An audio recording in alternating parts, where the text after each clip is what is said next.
The soldiers who stormed the beaches of the Pacific carried more than rifles and packs. They carried the weight of knowing that the enemy waiting for them fought unlike anyone else they had ever faced. And on the other side of those jungles, caves, and black volcanic sands, Japanese troops watched the approaching silhouettes of American Marines with a very specific kind of dread. They feared no unit more. They respected no opponent more. And in the quiet moments before combat, many of them whispered the same thing. If the Marines were coming, then the battle would be unlike anything they had survived before. To understand why, you have to step back to the beginning, before the Pacific erupted into chaos, before the islands became graveyards of steel and bone. In the years leading up to the war, Japan built an army that prided itself on discipline, loyalty, and an almost religious devotion to the emperor. Soldiers were raised to believe that surrender was worse than death, that retreat was shameful, and that the only honorable ending to a losing battle was to die fighting. This mindset shaped every decision, every strategy, and every encounter on the battlefield. When war broke out, Japanese soldiers expected the enemy to collapse quickly. They had watched colonial armies buckle in Southeast Asia. They had overrun positions that were considered unbreakable. They believed Western troops lacked the willpower to match their ferocity. And for a time, it looked like they were right. Island after island fell. Resistance vanished, victories piled up. Japanese commanders felt unstoppable. Then they met the Marines. The first encounters were confusing. Japanese officers reported that these American troops fought with a level of determination they weren't expecting. They didn't break under pressure. They didn't panic at Banzai charges. And when night fell, instead of hiding or retreating, the Marines often pushed forward. Even wounded Marines refused to give up positions. Prisoners were taken so rarely at the start that many Japanese soldiers simply assumed the Marines shared the same belief: death before surrender. As the war expanded, the stories spread. Tales of Marine stubbornness moved from island to island, whispered among Japanese units preparing for the next fight. At Guadalcanal, they learned that Marines could endure starvation, disease, and endless bombardment without collapsing. At Tarawa, Japanese defenders saw the impossible. Marines wading through murderous machine gun fire, stepping over fallen comrades, refusing to stop even when entire companies were being torn apart. Survivors wrote in their diaries that the sight of the Marines, advancing through hell, shook them more than the bombardment itself. But fear didn't grow from just the Marines' toughness. It grew from how methodical, relentless, and adaptable they were. Japanese troops expected their enemies to fight according to predictable patterns. The Marines didn't. They studied every terrain, every tactic, every mistake. By the time U.S. forces reached the heart of the Pacific, the Marines were no longer just tough. They had become experts in the brutal art of island warfare. Behind every advance was a rhythm of preparation. Scouts slipped through jungles. Engineers cleared obstacles under fire. Rifle squads moved with practiced aggression. Flamethrowers and demolitions teams worked with terrifying precision. Every inch gained was paid for, but nothing was wasted. Japanese soldiers noticed something else. Marines stayed calm, even under artillery fire, even when ambushed, even when surrounded. This calmness unsettled them. They had been taught that Western troops were soft, easily frightened, easily confused. The Marines shattered that myth in every battle. What made the fear grow deeper was the contrast between the two ways of fighting. Japanese doctrine emphasized shock, surprise, and overwhelming spirit. They relied on sudden bursts of violence, nighttime assaults, and hidden positions designed to unnerve the enemy. But the Marines countered these moves with discipline and patience. They didn't fall for traps. They didn't crumble when hit unexpectedly.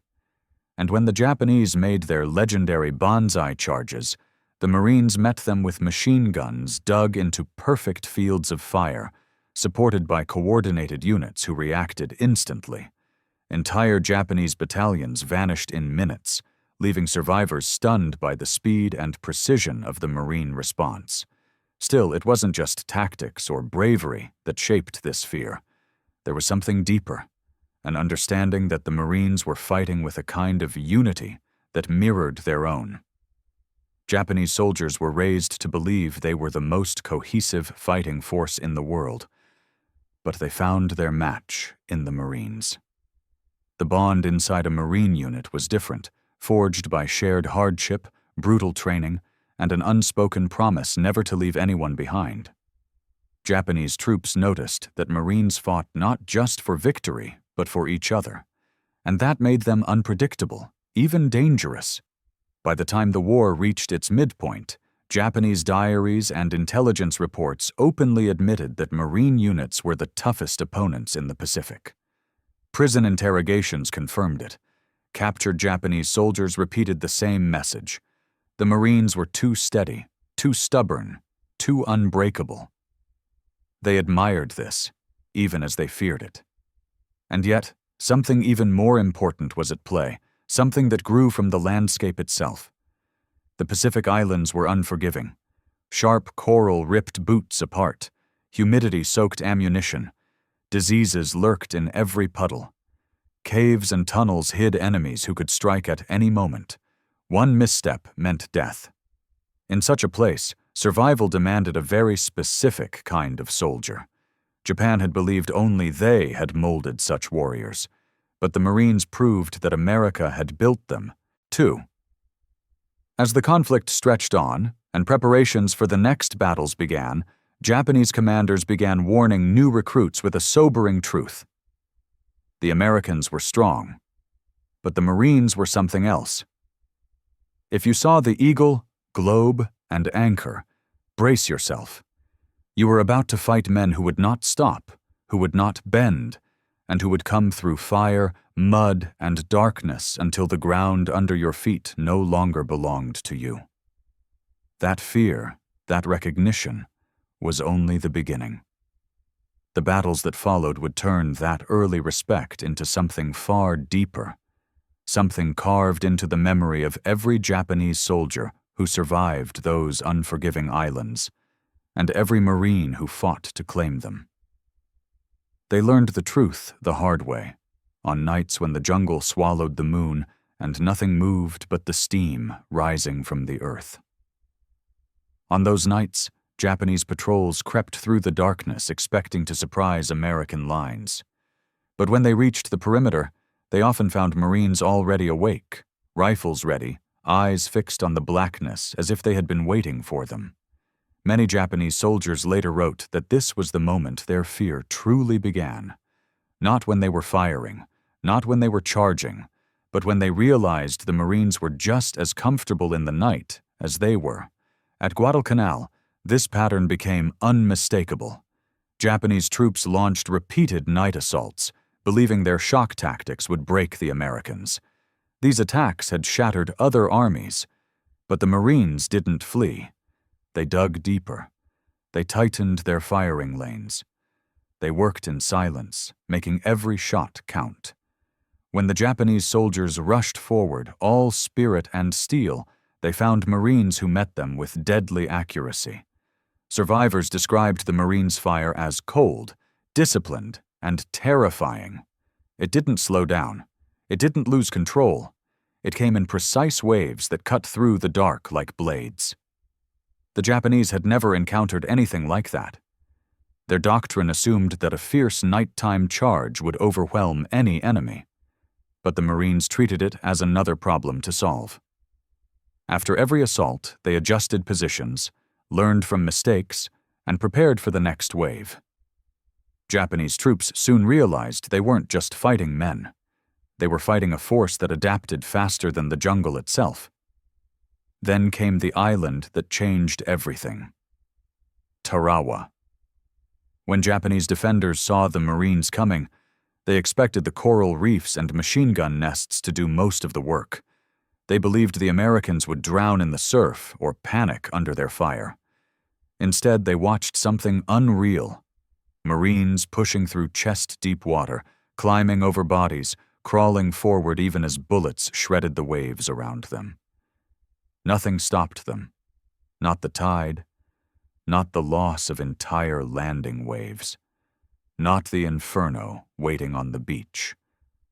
One Japanese officer wrote that the WWII Marines looked like men who refused to die. Another survivor claimed that watching Marines continue their advance after being hit felt like watching a nightmare come to life. The defenders understood in that moment that this enemy would not break, and the realization spread like wildfire through their ranks. But the fear wasn't just about bravery. It came from the Marines' almost uncanny coordination. Radios crackled with updates, squads shifted without hesitation, and every man seemed to know exactly what his role was. Japanese soldiers were trained in rigid formations and expected to follow predetermined plans. Marines were different. They reacted instantly. If a machine gun nest pinned them down, a flamethrower team moved forward. If a bunker held out too long, engineers rushed in with explosives. Every Marine attack looked chaotic from the outside, but inside it was a living machine, flexible, relentless, and terrifying to anyone on the receiving end. This adaptability showed itself again at Peleliu, where the Marines faced fortified ridges, hidden caves, and brutal heat. Japanese soldiers expected the Americans to waste themselves in frontal attacks. Instead, the Marines crawled, climbed, and blasted through the island inch by inch. They cut supply tunnels, isolated strong points, and hunted defenders who believed their caves made them invisible. The Marines fought for every rock, every shadow, every ridge, turning a landscape designed to be an impregnable fortress into a slow, suffocating trap for the defenders. For the Japanese, this was shocking. They had spent months building the island's defenses. They believed those caves would give them absolute control. But the Marines found ways to break every defensive trick, no matter how brutal the terrain became. And then came Saipan and Tinian, where Japanese troops saw something even more unsettling. Marines who fought with a kind of unity that seemed impossible under such conditions. When wounded Marines were dragged from the field, their comrades did not retreat. They surged forward with more force, as if driven by a bond the Japanese could not fully understand. One captured Japanese soldier admitted that what frightened him most was watching Marines refuse to leave their wounded behind, no matter how dangerous it was. That level of loyalty, he said, gave them a strength that surpassed fear. In contrast, Japanese soldiers lived under a code where the wounded were often expected to die where they fell. This difference created a psychological edge. Marines fought not just to win, but to protect each other. Every inch of progress came with the knowledge that their brothers depended on them. Japanese troops quickly learned that breaking Marine lines required more than firepower. It required breaking the spirit of men who simply would not quit. As the war dragged into its final years, interesting facts began to emerge from Japanese intelligence. Reports stated that Marine units were considered the most difficult to predict, the hardest to demoralize, and the most efficient in close-quarters combat. Commanders warned their troops that Marine shock assaults, once launched, rarely failed. Diaries recovered from caves revealed confessions from Japanese soldiers who admitted they'd rather face any other American unit than Marines. Another surprising detail surfaced. Japanese troops feared Marine combat engineers almost as much as frontline riflemen. Engineers carried flamethrowers, explosive charges, and tools designed to break the defenses the Japanese relied on. For defenders hiding in bunkers or tunnels, hearing the metallic clank of Marine engineers approaching was enough to freeze their blood. They knew what came next, and they knew there was no escape. On Iwo Jima, this fear reached its peak. By then, Japanese troops had mastered underground warfare. They believed the labyrinth beneath the island gave them an unbeatable advantage. But the Marines learned how to fight in those tunnels too. They sealed entrances, blasted chambers, and used flamethrowers with devastating precision. Every tunnel that had been a sanctuary became a tomb. Japanese soldiers wrote in despair that the Marines seemed to understand their defenses better than they did. And yet, for all the fear the Marines inspired, there was also respect. Deep, honest respect. Japanese survivors wrote that the Marines were the only enemy who consistently matched their discipline, their courage, and their refusal to retreat. Both sides fought with a fanatical devotion to their respective causes, creating battles that were less like conflicts and more like tests of human endurance. Through these clashes, an undeniable truth emerged. The Japanese hated fighting the Marines, not because they saw them as monsters, but because they saw them as equals, warriors who played the same unforgiving game but refused to lose. Each encounter etched that realization deeper into their memory, shaping how they viewed every future battle. And as the war pushed toward its most violent chapters, that realization would come crashing down in the final islands where both sides would fight with everything they had left. By the time the war reached its final, blood-soaked stages, Japanese troops knew exactly what it meant when word spread that Marine divisions were coming. For some, it felt like a heavy shadow passing over their dugouts and tunnels. For others, it brought a grim acceptance that they would not leave the island alive. That certainty followed them to the black sands of Iwo Jima and the shattered cliffs of Okinawa, two places where the fear and respect they held for the Marines reached its highest point. On Iwo Jima, every inch of ground was a death trap. The Japanese believed their underground fortress would hold for months. Miles of tunnels connected hidden firing ports. Artillery was buried under rock. Machine guns were positioned to crossfire every beach. They were ready to fight to the last man, confident that no enemy could tear them out of such a maze. But when the Marines landed, something happened that even the defenders didn't expect. The Marines moved with a calmness that defied the chaos around them. They advanced through the ash like ghosts, crawling forward under fire so intense it looked like the beach itself was exploding. They learned the patterns of the tunnels, isolated sections, and worked methodically, almost patiently, to suffocate the defenders piece by piece. Some Japanese soldiers wrote in their final notes that the Marines felt impossible to stop because every setback made them come back stronger, more coordinated, more determined than before. The moment that forever defined that battle came when Marines raised the flag atop Mount Suribachi. To the Japanese survivors watching from the ruins, it wasn't just a symbol of enemy victory. It was a sign that the Americans would take the entire island no matter how many men stood in their way. They understood then that the Marines weren't simply fighters. They were an unstoppable tide. And yet, Okinawa brought an even harsher truth. The Japanese had prepared for a prolonged battle, determined to bleed the Americans of every resource, every ounce of strength. They expected the Marines to falter under constant artillery, rain-soaked terrain, and suicidal counterattacks. But instead they watched the Marines dig in, reorganize, and counterattack with precision even in the middle of typhoons. Mud swallowed vehicles. Hills turned into rivers. Positions disappeared under sheets of water. But the Marines kept moving, one ridge at a time, one cave at a time, refusing to let exhaustion slow them down. Japanese soldiers noted bitterly that the Marines seemed immune to despair. Even when they were sleep-deprived, hungry, soaked, and exhausted, they kept their discipline. They rotated positions. They delivered supplies under fire. They treated the wounded while advancing. Japanese troops, raised to believe that the enemy would eventually break. found themselves watching a force that didn't seem to understand the concept. There were moments during these battles that revealed why the Marine reputation grew so large in Japanese eyes. One soldier described seeing Marines crawl toward a ridge for hours, inch by inch, refusing to turn back even as snipers fired at them.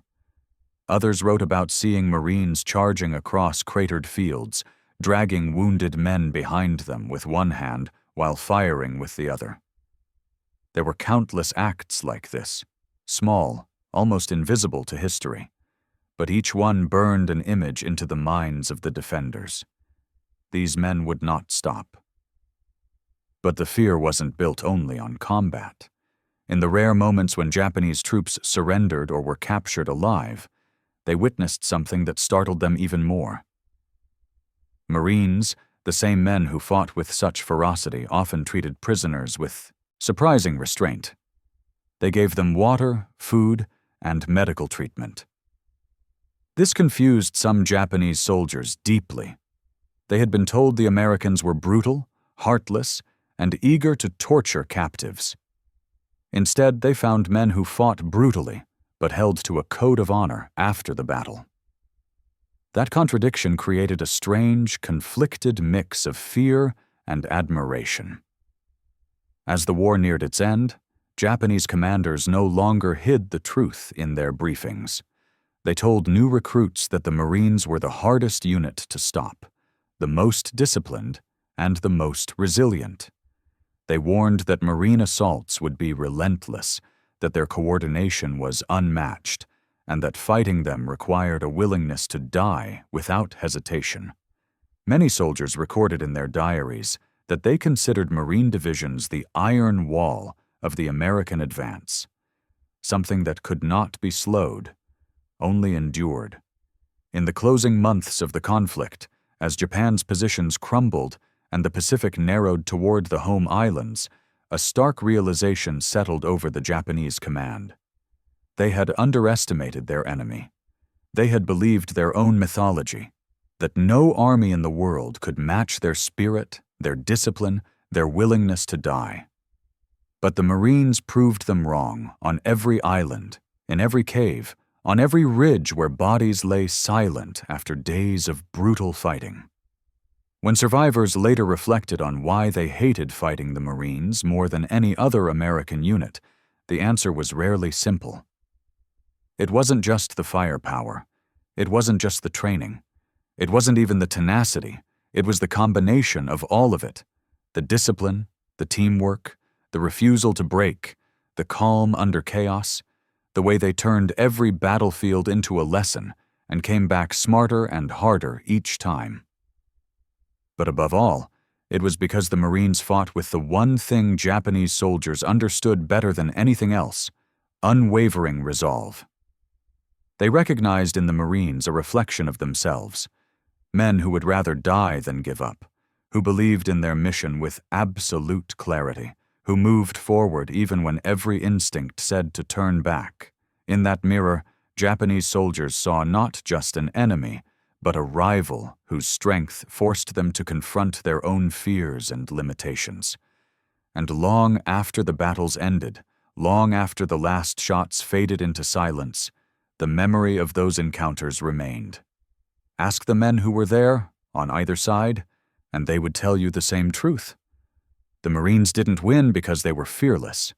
They won because they moved through their fear like a storm, and left an unshakable legacy on every island where their boots touched the sand.